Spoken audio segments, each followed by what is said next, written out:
And that brings us to our third process error where most businesses and organizations fall down. And that is they do not follow a structured, step-by-step, detailed interview process. Well, let me explain. The first part is they do serial rather than team-based interviews. So you talk to one executive after another. This is probably what you went through. A much better way to do it is to get your entire executive team or working team interviewing one candidate all at once. And I'll get more into that later.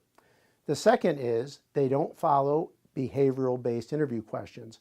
Instead, they ask pretty terrible hypothetical questions like, my favorite bad question is, tell me about yourself.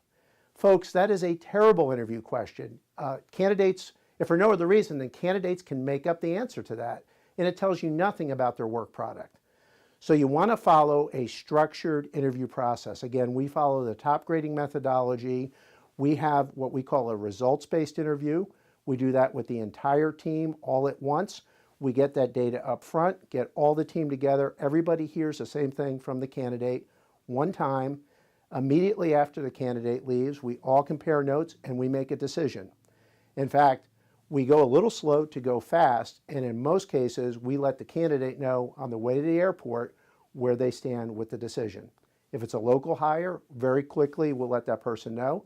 And I'll tell you what, they're excited that the company can make a quick decision, a quick informed decision, because we had all the right people in the room and we had detailed data on what someone had actually done, a results-based interview. So when we're talking about a results-based interview, we're talking about that candidate's hard results, their bottom line results, results that made a difference to the business, to the bottom line, to cost reduction, to quality improvement, or to a process that had ongoing benefits to the company. So a hardcore, tangible result that was meaningful to the business.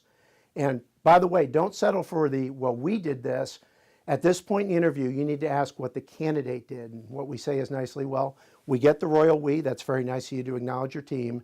Now, what did you do specifically on the team? What were your contributions to that team? And that way you can determine what the individual did as well as determine if they're a team player.